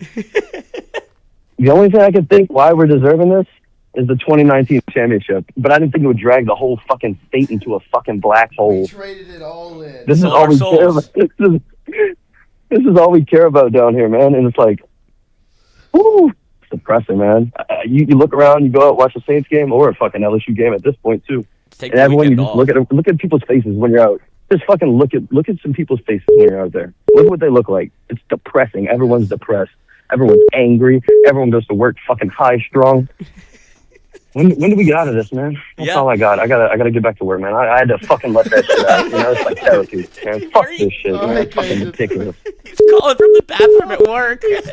I mean, he's heartbroken. Brian Burgess, you can join us back now. Is that the You can unmute. record for most F words in a call we've had? That was. Yeah, absolutely, and all of it very well deserved. Like that's how a lot of people feel, man. Like, No, I mean it's hard not to do that when we come on here because I share the sentiment. I don't care nearly as much about the Saints or the Pels as y'all two do, and so I'd imagine like that must suck too. But like as much as if you put the combination of what LSU and Louisiana and the Pelicans and like the state is going through, he said it best at the end. He's like, this is all we have, and we can't get it right. Right. And so I get it. No, I get it. I'm with him. Call from. Matt Moscona is a joke. Wow. These names. Talk to me. What you got? Yeah, man. Matt Moscona is a joke. I'm glad you guys are on here letting us know what's going on. That dude couldn't ride Jeff Landry's dick bigger than anybody I've ever seen. That dude just talks to talk and get fucking clicks. I don't understand where he comes from trying to talk about football or anything else. He is ridiculous. He comes out with the biggest fucking bullshit that I've ever seen in my life. So you guys keep killing it. You guys are doing a great job. Hold on. Before you go, on a scale of how hard we ride it, where would you put us in regards to us riding Jeff Landry's dick? On a scale of 1 to 10. Not y'all. Matt it's not Moscona. us, yeah. Okay, so we're like a 1? 0. No, not even in the same room. Okay, I like that. We're not even on. Yeah, Matt Moscona is a joke. He dude, I can't stand that fucking guy. Like, he just talks to fucking talk. Well, Like, he's an idiot. Well, we appreciate your support, and we Yeah, appreciate you joining us and being on this side and hanging out with us every single Every single morning. Appreciate you, buddy. Yes, sir. All right. Thank you very much. Odd way to get a compliment, but I'll take it. It is, yeah. No, I mean, I never like getting a compliment at the expense of someone else. But I'll take one. I appreciate the work Scone does. Yes. But I also appreciate you joining us. Talk to me. What you got for us? Hello. Hello. Hello. How y'all doing this morning? I'm doing great. How are you? Oh man, fantastic! As soon as we get this cluster bus, they left us in Baton Rouge. We'll pick it up. That's very. Man, I want to tell you, I love y'all's show. We appreciate you. We love you. Yeah, thank you for listening. Thank you for you got a lot of choices out there. We appreciate each and every. I was actually thinking about that this morning. It's like it's crazy that people come and join us and enjoy the show. So we appreciate y'all. We really do. Without y'all, there's no us. Amen. Hey, I want to make a suggestion for the dream team. If we can swallow our pride, and we being the governor and everybody else should have kept Scott Woodward. But what do y'all think about bringing in keeping Wilson, okay, and bringing in Shepard, putting Coach O back in the defensive capacity? But you got to bring Tommy Moffitt back. None of this works without Tommy Moffitt. Just fill in the blanks and build a dream team and just dominate. Bring in Saban as an AD or consultant. How do y'all feel about all that? I mean, I think when you're talking about a dream team, when you look at some of the pieces that you could put in place from a past LSU standpoint, that would really get, I think, everybody bought back in. I don't think I could put a team together better than what you just did. Well, yeah, and I meant to say Wilson, Coach Wilson. Leave him where he's at, and he can manipulate. And he can manage all those clowns. But I tell you what, everybody bleeds purple and gold, you know. But you got to admit, Coach Moffitt was a common thread. He was a common thread with all of our natties, and he's going to be the common thread with the national champions this year. Because LSU hadn't fought, you know. You never ran into a soft team with Moffitt. Not once. No, that's true. Look, I think that the Moffitt discussion is an interesting one because I do think it did get rough at the end there under O. Now, there were other things going on as well. I don't think it was all on Moffitt. And I think you've seen what he's done since he's been at Texas A&M. So I think there's a conversation there, but we'll see the way it pans out. Yeah, thank you for your call. We appreciate you. But look, that guy was awesome. I don't think that is likely at all. There's no chance that the staff that he puts in. Now, I love it. Big J. But it's not going to happen. Talk to me. What you got? What's happening, fellas? Good morning. Good morning. Good morning. Good morning. Good morning. I just have a few quick things here this morning. So, number one, with Saban being AD, I don't think, Saban doesn't want that. There's so much that goes into being an athletic director besides football. I mean, you're the athletic director for all the athletics on campus. Bring him in as like a consultant, which he's not going to do. You know, that would be great. Whatever. Number two, we got to get Tyrann Mathieu in the building. I'm not saying give him the keys to the kingdom and let him be head coach, let him be DC. Just pay him $100,000 a year and just let him be in the building. You know what I'm saying? Let him build a culture. Him and Frank Wilson would be just let him be the next Frank Wilson. You know what I'm saying? Because I think he would do that. Yeah, no, I mean, I think it's interesting. I just think on the Saban discussion, I think Saban is very happy where he's at, and I think that's where it stays. You know, I just don't think it's possible. All right. Yeah, I agree with you. I agree with you, fellas. And on the Tyrann front, I would love to have Tyrann in the building. I would love Tyrann Mathieu in the building because I think it would be good for the program. I never think it hurts to have guys that have done it. And obviously the manner in which Tyrann's done it, where he is a smart football player with high IQ, would be great to have in the room. And so I think if they can find a way to get him in, get him in. It doesn't hurt. So I think I'm with you on that front. It just depends on the way the dominoes kind of fall and how it stacks up. Because I think Tyrann would love to be a part of the program once again, and I think that's much more likely than Saban coming back in the building whatsoever. Yeah, I agree. All right, fellas. Appreciate what y'all do, man. We appreciate you. All right, yeah, buddy. Thank you Appreciate for it. tuning in and supporting us. Thank you, man. Yeah. LSU baseball is right around the corner. Let's hold the road, baby. That's right. Amen. Hold the road. Back to back. All right, appreciate your call, man. Thank you. Sir.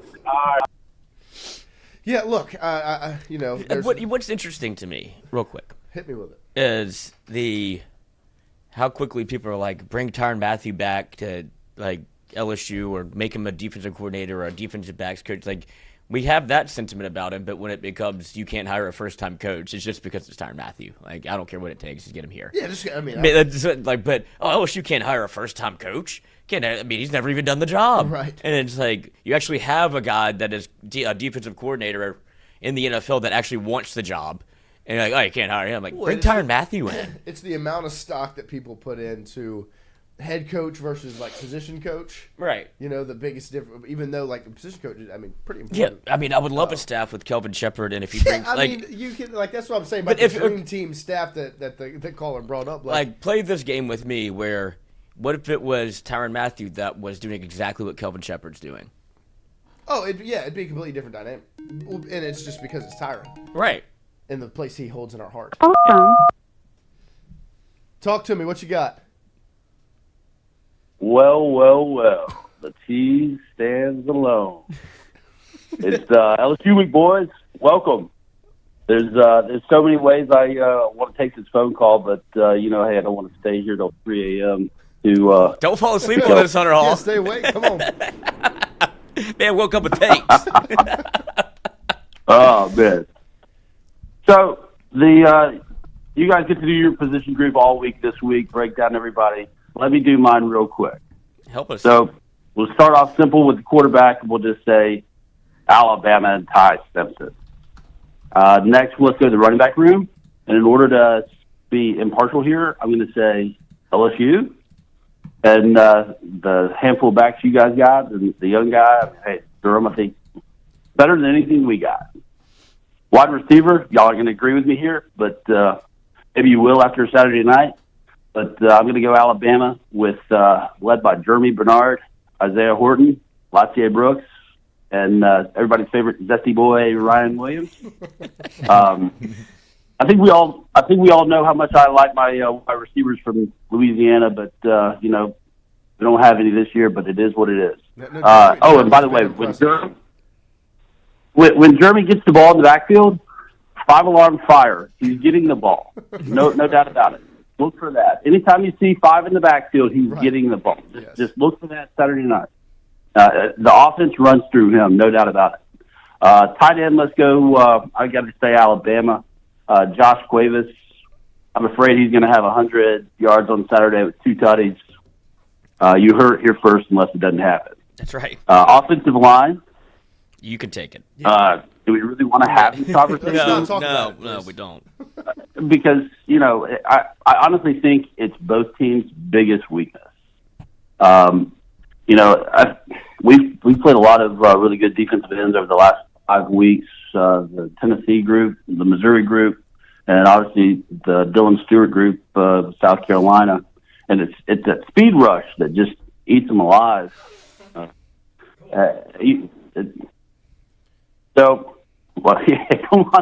We're getting to the linebackers, or are we going to put him in the secondary group today? I don't know. Who knows? Let's get to the defense. But yeah, offensive line, I'm going to say Alabama, lean Alabama, that they've got the better group, especially with Brailsford at center and Proctor out there at left tackle. So I think they're getting things.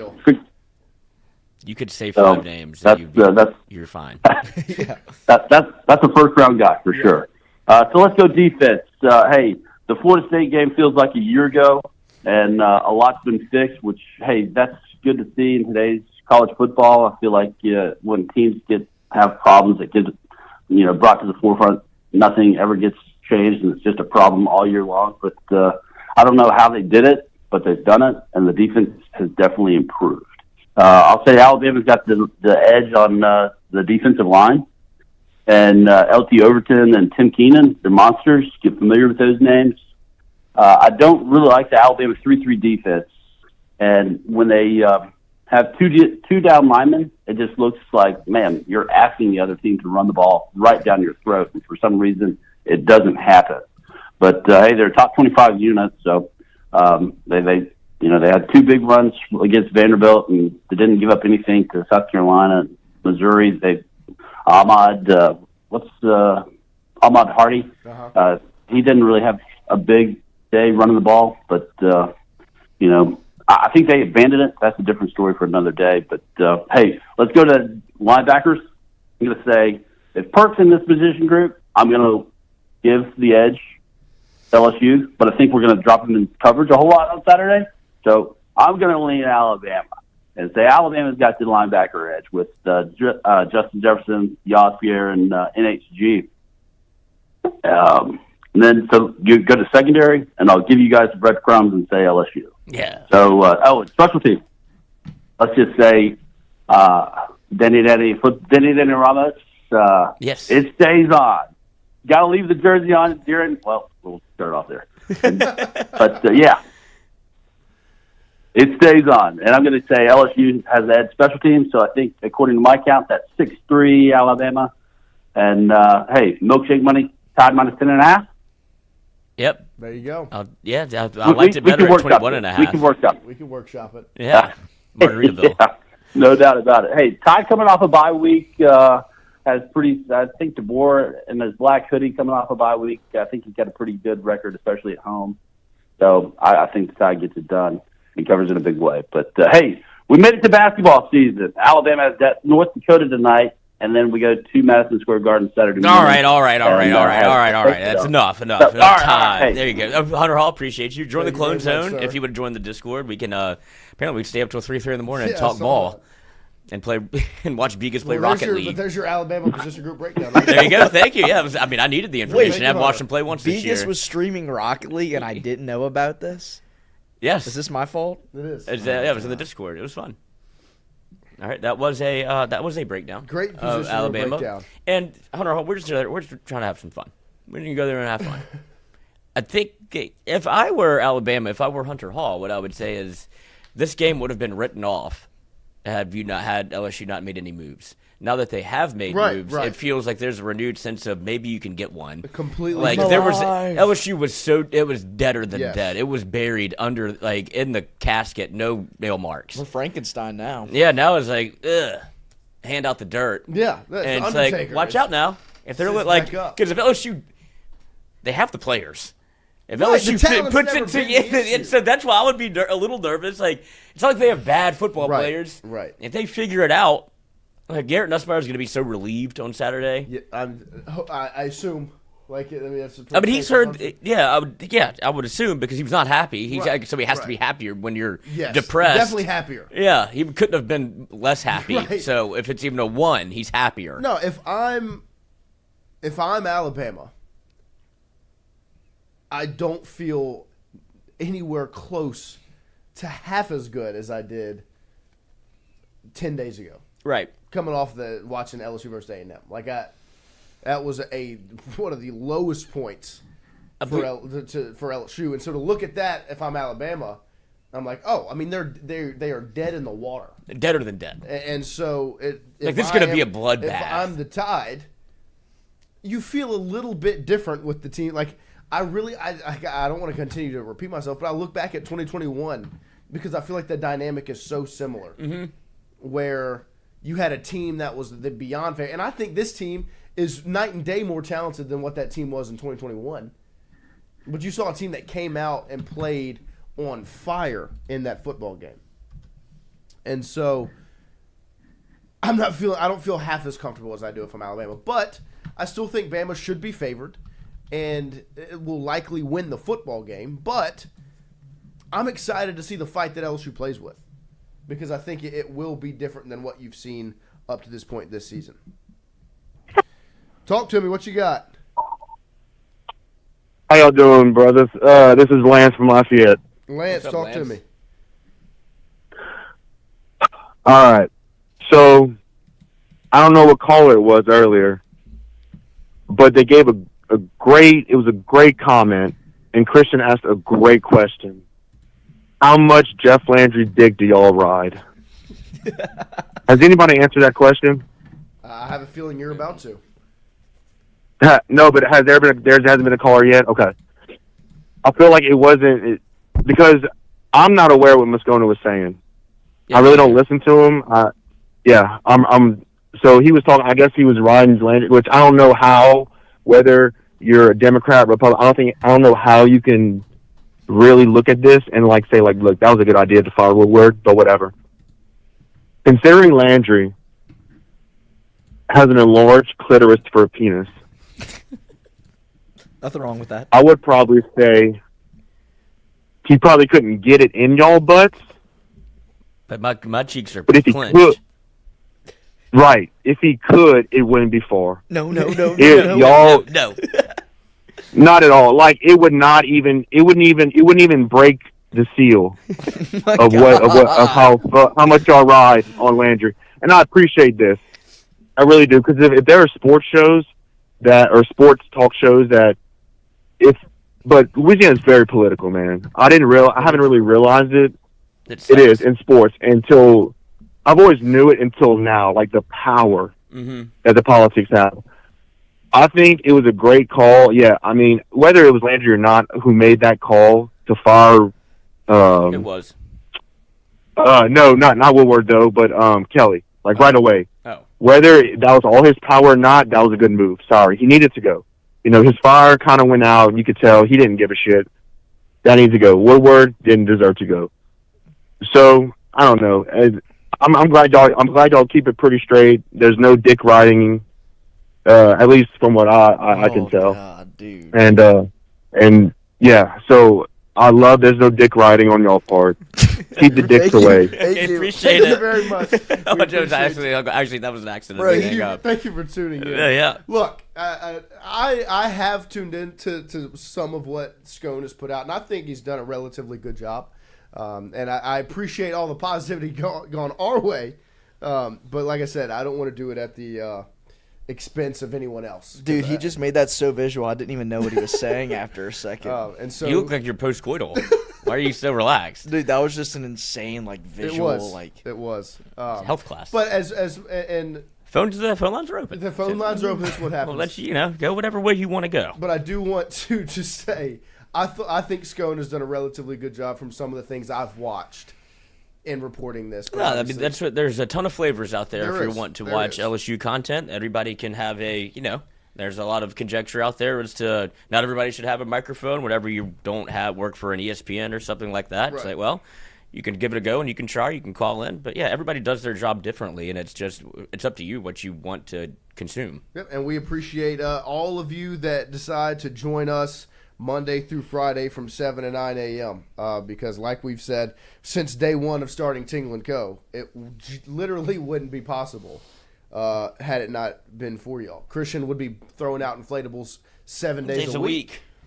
If it wasn't for probably for all of you guys, and I don't know what Lloyd and I would be doing. I don't know what I would be doing. Selling roofs. So we appreciate you guys making this possible. And continuing to support us, and we will continue to do our best to keep it real and enjoy the ride, because that's what it's all about. As LSU, Alabama on Saturday. If you really do enjoy Tingle & Co., you can come hang out with us in person in the bar at Golf Suites this Saturday night as LSU and Alabama face off.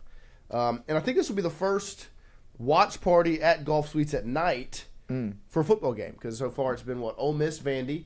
Ole Miss was at 2:30, Vandy at 11. You've got a Saturday night kick, I believe 6:30. You all right? And we want to see all of you at Golf Suites, so make sure you come join us. We'll let you know what the specials are when they come out. We will have two special guests with us that join us every single time, and Rohan Davey and Kevin Falk, two LSU legends watching LSU football as a new era of LSU football begins this Saturday. So make sure, if you are free, you join us then. But good show this morning. We appreciate all of you hanging out with us. Don't forget, every single day, we're brought to you by All About Inflatables. AllAboutInflatablesDS.com is the website. Christian was out there putting inflatables out this weekend with our guy Gabe Patterson. The number is 225-667-2386, 225-667-2386. AllAboutInflatablesDS.com. That big red button that says book now is all you need to click, and it'll walk you through the step-by-step process of renting your inflatable.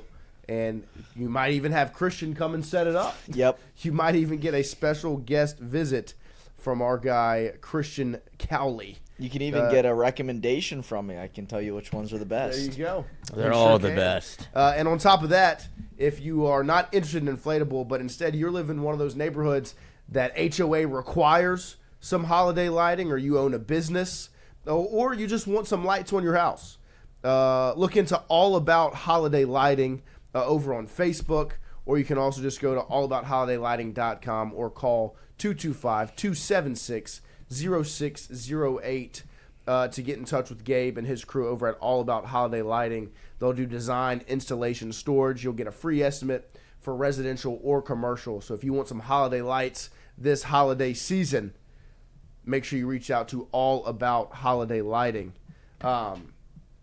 So we appreciate all of you. Like we said, we appreciate our sponsors. And the next way to support us is by supporting our sponsors. So if you want to continue to make sure Tingle & Co. can roll on, continue to support our sponsors like CAS, All About Inflatables, AJ Sports Cards, Go Mart, Absolutely. F45. Go down the list of the people that support us. Make sure you support them.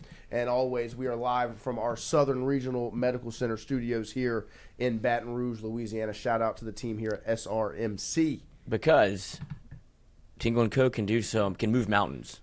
If you've seen this show, you may have seen somebody that, look, we're just a springboard. Because this is what can happen when you come on Tingle & Co. Oh, shit. Audio. I was just going to show his face. I didn't know he talked. Yeah. What? Our guy, Tiger Tuba Kent. Hey. 2 claps. Ready. 2 claps. Ready. As a one-time guest of the Kelly Clarkson Show myself. Not in person, via Zoom. I was on the show one, yes. Hey, Tigers. Shout out to Tiger Tuba Kent. Look, one of my favorite humans on the planet. Absolutely. And it was awesome to get to to put his story out first, to have him on the show, and what it's turned into, and for him to be willing to come back, talk to us again, and stay in touch the way he has, and appreciate what we do as we appreciate what he does. He is one of the best human beings ever put on planet Earth. He like the way he lives his life. If you've never heard of Tiger Tuba Kent, first off, where have you been? Mm-hmm. Second, go watch our 2 interviews with him, and then you can check him out on the Kelly Clarkson Show. As Tiger Tuba Kent, 2-time guest of Tingle & Co., 1-time guest of Kelly Clarkson. So, shout out! I mean, you know who he really loves. Hey Tigers, it's Kent. I just want to let you know I'm backstage for the Kelly Clarkson Show. I'm looking forward to getting on the show, talking about LSU, and just to let you know, there's no way I could have done this without all of your support. Thank you, and looking forward to having you guys see it. Go Tigers! He's the best. He really is. And the funniest thing is, when his daughter first reached out with this story, this is exactly what I anticipate. Like, I told her, I was like, look, these things catch fire, and you have, like, the textbook example of a viral story. Yes. And I was like, I would love to put this out. And then, obviously, like, well, I think the Advocate reached out and they did a story. They used a couple of our quotes, and just on and on. It has grown, and he is the absolute best. He's a legend, dude. When you called me after, and you're like, dude, what do you think about? And I was like, what? I was like, no, this is gonna be. Like, you're like, because I think, like, I know how, because you've gone viral before. It's like, I know how some of this stuff works, and it feels like this would be. I was like, this is a no-brainer. I was like, first of all, I don't believe you. Right. That's like, this is an incredible story for somebody that, like, it. the whole thing. Yeah, that was even like, it exceeded my expectations. I thought it was just gonna be like a guy. Yeah. It's like, well, I guess if you have like this. If you live your life this way and think like this, you're probably awesome. Right. And he exceeded all expectations. Like, it's an insane thing to do. Yeah, I remember Christian wasn't in studio the first time he came in, and you were like visually upset after watching the interview. And he's then you awesome, were there man. for the second time, and you were in all. I was in chat. I was chatting the whole time. So shout out to Tiger Tubican, an absolute LSU legend. And literally, like, when you talk about representation, because we've talked about representing LSU football a whole lot. We talk about just representing LSU in general. It's our shining grace right now. It's the best story that's come out of LSU football. You think of LSU, you think of Tiger Tubican. The best thing that's happened for the football season is Tiger Tubican. The second best thing is you fired your head coach. Well, see, and that's the funny part. Whenever the A&M crowd erupted going into the fourth quarter 2 Saturdays ago, I thought it was because Tiger Tubican was on the screen. Yeah, that's the only. Yeah, right. I was like, that's the only possible thing it could be right now. People are going to cheer for. It's Kent Broussard on my screen. Yeah, and he was on the jumbotron, but it was the A&M. You know how great of a grandfather he probably is. Oh, he's probably the best. Like, I'd trade mine. No, I hope he's not watching because I really, wouldn't. Well, if he's, but no. Actually, I'm just kidding. But like, for the point of the show, I would. You do it for the bit. Content. Now, if I wasn't on the show, I wouldn't. But for the show, I would. Well, what if Tiger Tubican's watching, but your grandfather isn't? Then would that be the? I would trade him. Yeah. Now, if they're both watching, rock paper scissors for it. You got to duke it out here. Yeah. To the right to grandson Chris. I don't think Tiger Tubican would want me though. No, probably not. Probably not. I mean, not good enough. I got 2 vacancies, so I mean, he's more than willing to step in. I'm not replacing anybody; they're just gone. Lord have mercy. But we appreciate Tiger Tubican, and we appreciate all of you. Let's go 13 for 13 here on this Monday morning, and close it out. What a show! What a day! It's been a fun Monday show, and I would just be completely frank, was not prepared whatsoever for today. No. I spent yesterday all day in an airport or on an airplane. See, that's what I thought. Get back up to date. Well, yeah, I thought that's when the prep would happen. Well, I tried. So you do know, you just didn't put anything on paper. Right. I got up to date, but my laptop, I forgot one thing on this trip, and it was a charger for my laptop. And so my laptop was dead when I pulled it out in the airport yesterday after doing the show Friday. And the airplane was smelly. And so I ended up not having my laptop to put in the work. But so what did you do on the plane? Like, what do you do? Covered his nose. I slept. You slept? I mean, yeah, I'd imagine. That's what whenever I have travel days, I make myself not sleep well the night before, like try to stay up as late as I can, so that on the plane. Oh, that sounds miserable. I'm very tired right now because I slept on the entirety of the first flight from Denver to Dallas. How long is that? 5? No. 3 hours? 2? Not 2 hours. Not too long. I don't know how time. I'm not good. You need an airplane pillow with that girthy neck. See, I wouldn't think you need one. See, you know what was funny? When we were in Denver, and I take my sunglasses off, we walk in a building, and I just pop I just pop on my neck because my neck is thick enough that I don't need cables. They just fit on my neck and stay. And someone was like, "Dude, what type of glasses are those? That's awesome." I said, "Buddy, it's got nothing to do with it." That is funny. I said, "You got to do a couple neck curls." Yeah. Buddy, feel this neck. When I tried, put the camera on this man. When you let me choke you that one time, dude, I couldn't do it. I couldn't get my arm. I was like, it was like pulsing out. I have a thick neck. Yeah. Linebacker. Batman. Robin. Batman has the thick But the guy was like, what type of glasses are those? Like, buddy, it's not the shades. Yeah, they could be anything. It's not the shade. Did he look like me? Was it like a small guy? It was a smaller fellow. Yeah. He was like, those shades are all. See, that's what I would say. How does this work? Stick on your neck like that? I was like, buddy, thick neck. Thick neck. You're like, dude, check this thing out. You should have given them to him. Like, you try. Let him slap they just slide off. Yeah. That is insane. It is. It would save me money because I was literally about to order some cables because I like being able to pop them off and let them hang. You know. See, there's just too much. There's too much controversy. Yeah, there's too much controversy around the the frat strap. Yep. You know, it's like I feel like you get put into a bucket if you have one of those. Ooh. Did it start off as a dad strap, then turn into a frat strap? I believe. Yeah. Yeah, it was like. Well, I think it started off as like either workers or like fishermen. Yeah. No, I mean, because you fishing and then you don't want them to fly off on the boat. Yeah, and then it became like everybody has to have croquis. And it's just like you don't even go outside. And now I just pop the shades. Oh, I've been. And then you have to have. Where are the sunglasses? The Costas? Yeah, Costas. Yeah. Then everybody was just like, "This is." I don't like anything about any of these. Like, I don't like the way Costas look. I don't like the strap, so I just lose sunglasses. Right, and it's a personal preference. Yeah. because I'm not No, getting in that bucket. Dude, I want to I was around normalize it for ski far too goggles. long. And I, Ski goggles would be so cool just to wear around. Yeah, it's like having a sure, man. You can dude, do I would that. love to wear a football helmet. That's what I was about to say. That is just a visor. I mean, yeah, really. You can do these things. You have free will. You can wear ski goggles in here every day if you Nobody's want. stopping you from But that's how you start set the trends. Right. Yeah. I'm supporting. I'll buy you the goggles. They're I'll put expensive. money into the pie. With the strap? Okay. Yes! We're not going to go $4 million on these things. Well, that's the only way I'm going to wear them. He has to wear a helmet with them too, though. Yeah. No. See, then I wouldn't want to wear it because I don't like minimalistic, You don't want it- all right? The Yeah. glasses are cool, but that's it. Minimalistic. I would wear ski with goggles. Ski goggles, yeah, nice. Keep it simple, bro. Keep it simple, stupid. Yeah, that's what I mean. The helmet. Right. Seriously, though, normalize that. That would be so cool. That's You start it. That's you, man. You have to start it. You've thought of it. All right. You It's do your it. thing now. All right, bet. With LSU, Arkansas, tailgate. You better have ski goggles on. Ski goggles and a weighted vest. I might do it for the next tailgate, yeah. That's what I'm saying. That's the Why next don't you do it for the watch party? Yeah, watch party on Saturday. Okay. It's at night with ski See goggles. what Rohan Davey thinks of you. I guess when I guess Rudy I, walks I in guess in I need to ski go. goggles. I guess I need to go get some cheap ski goggles. I don't have any. Well, no, they have to be the good ones. Like you want, if you're gonna do this, Buddy, you I gotta don't do know it if I all have the the way. bank account though. That's the issue. Yeah, everything costs They're like money. what, $4,000 for nice ones, huh? No. Oh my gosh, $4,000? Yeah, for the nice Oakleys. Chance. No, 400. $4,000 is. There's no way. Okay. Let me work with Gabe a couple more times. Oakley. Oh yeah, I've got it. Okay. Find me a price here. $350. Yeah, come on, not $4,000, Chrissy. Come Yeah, on. you're $400. Yeah, I Four- mean about these are $400. Okay. these are expensive. They are, but so is a We nice get pair some of blue sunglasses. ones, some blue lenses. Right. Yeah. Yeah. No, I mean, Oh, I like yeah. these actually.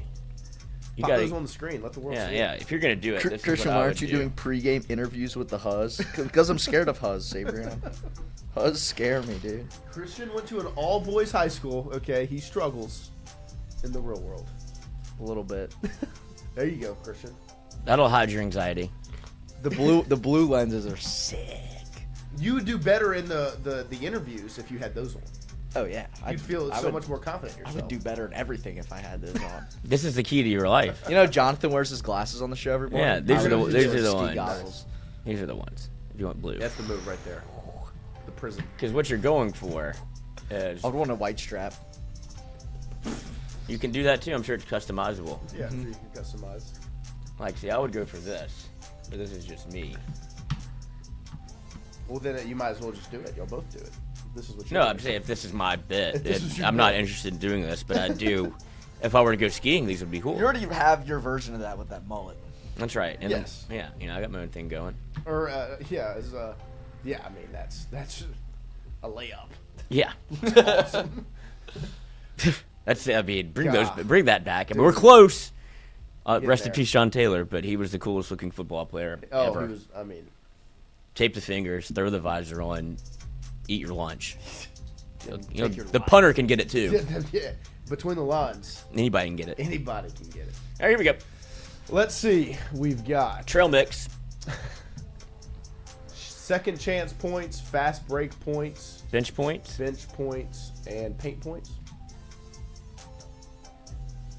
Yeah. Jazz, Utes, Falter, lag. Cougs. Yep. We have one more. Is it the Trailblazers? No.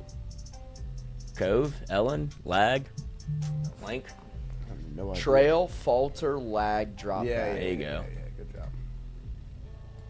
Falter, lag. Lagway. Lagway. Lagway. Future LSU quarterback. That's right. Mammoth, Cougar. Jazz. I was on to something. Jazz, You were. Cougs, Utes. Oh, Utes, yeah. What's the other one? Mammoth, Utah. Utah. Ellen DeGeneres is from Utah. Utah State, Utah, Utes. Utah Yeah, Mammoth. we said they had the Mammoth. Like, it's Thank gotta you. be. Yeah. Cool. What's the Wheels Mammoth Mix do? Cove Ellen. Ellen. The Mammoth. Pizza. I don't know what that is. Huh. Oh, interesting. Okay. Yeah. I Mix didn't- for Nix, Ellen for Allen, Cove for Love. What was the other one? Wheels Wells. for Fields. Trivia time. God, they try so hard for those sometimes. I know. That I mean, stretch. that would be stressful to have to come up and do that It every would day. be to do it every single day. I wonder if it's one person. There's no way. All right, we're not looking at the chat for for this. I mean, we can. We if will can't if we need help. Yeah. Yeah, but we not right we away. Have to try, we try ourselves. We put in the effort. By our lonesome first. Shout out to Brian Burgess, who is in the chat for this. Shout out to this person. Who is it? Or the combination? Oh, it's Paul Mescal is the gentleman. Dude, how do you do this? And that that's Katie Holmes. She's got a lazy eye. Not in that picture though. You see Katie Holmes' tits in this movie. Okay. That's a line from the movie. Sydney Sweeney though. She's out for everybody to see. She doesn't care. I'm sure, teach their own. No, not Pedro. It's Paul Mescal. Paul Mescal. Paul Mescal. Who's that? Same guy? He's an actor. No, not Pedro Pascal. Paul Mescal. M-E-S, I believe. Oh, that's just tequila, what I did. And then Oh, Mammoth is the new hockey team. Interesting. And then Mescal, I just think mescaline also. That's a hell of a combination. If you have tequila and mescaline, you're on a road to nowhere. Brie Larson? Brie, yep. That's who you said. It's not who you thought of, though. You normalize that behavior. Don't you dare pin this on me. It's already happened. Before this wide receiver won Super Bowls with the 2016 and 2018 Patriots. Oh, Hogan. He Chris played, Hogan. There you go. Played lax. Stud. That's your sport, Chrissy. Yes. Did you wear a visor in that? A collegiate national title as a coach. It's not Kevin Ollie played for 11 different NBA teams, which he spent the most time. I believe this is the Hawks, but I'm not 1,000% confident in it. But I believe it's the Hawks. Kevin Ollie spent the most time with Atlanta. Come on, Chad. I was going to say Celtics. He did play with the Celtics. Philly, okay. Did he play for the Hawks? Maybe he didn't. Maybe I'm thinking of Willis. Philadelphia 76ers. Well, oh, here you go. Chrissy, while his current club is Manchester City. Norway. You better be right. Chrissy. Our little soccer boy. The atmosphere of Mars is roughly 95% carbon dioxide, 2.8% nitrogen, and 2% of it is this noble gas element. Mercury? No, not mercury. Mercury is a liquid. Carbon dioxide, nitrogen, and oxygen. I mean, that was the first thing popped in my head, but I don't think so.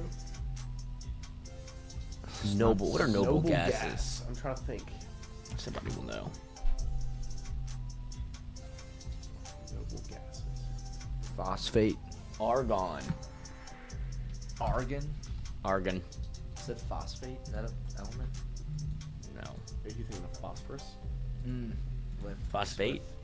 1960. Ruben Matthias. Matheson. Ooh, Haagen-Dazs. This ice cream brand. Haagen-Dazs. Has to be. Yeah, that's got to be. That's awesome that it's. Make it seem sophisticated. Even that's hilarious. Hey, it works. It does. I've thought for sure it was not from. Going to eat a bit of the Haagen-Dazs. Oh, have me a nice pint of Haagen-Dazs. Because you can't do that with I'm gonna have me a pint of Ben and Jerry's. No. It's not. That's not sophisticated. Oh, What's the gentleman would like a Haagen-Dazs. You don't want no Bluebell, boy? Ain't never had no Ben and Jerry's. Ain't got that Haagen-Dazs. It's vanilla. Say it right. We're not eating Haagen-Dazs. No, you can keep that shit over there. Now, COVID ruined my Bluebell. Shit, I was stocked up. Nicholas Hout, Dev Patel. I know Daniel Kaluuya on this cult favorite British teen Skins? drama. Ran from 2007 to 2013. Is it Skins? I believe it's Skins. I'm not sure, but I trust you, Lloyd. I've never seen it. I trust you, Lloyd. I've never seen that either. Yes! Fuck Good yeah. job, Lloyd. Ben Affleck. Ben Affleck! Big Ben Affleck. This 2001 war drama directed by Michael Bay. You know, is this not Pearl Harbor? This is what I was about to say. You know what's funny about this? This is Frank Wilson's favorite movie. I was about to say, I think it's Pearl Harbor, which is crazy. They're watching us. They know we're doing this. Probably we're getting, yeah. Yep. How about that? Ed Sheeran's 2017 song "Perfect" was a #1 hit both as his own original song and as a duet version with this famous singer. Was it that opera guy? Who did he sing "Perfect" with?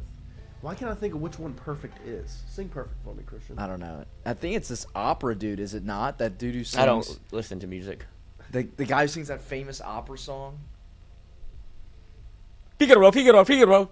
No. I don't know. Oh, is it that? Oh, no, it can't be Manuel Miranda, can it? No. Yeah, that was Lil Wayne. Peanuts to an Elephant. We're A chatting disaster. this one. That was Beyonce. Pearl Harbor. Beyonce. I did not know Ed Sheeran did a duet with Beyonce. Either.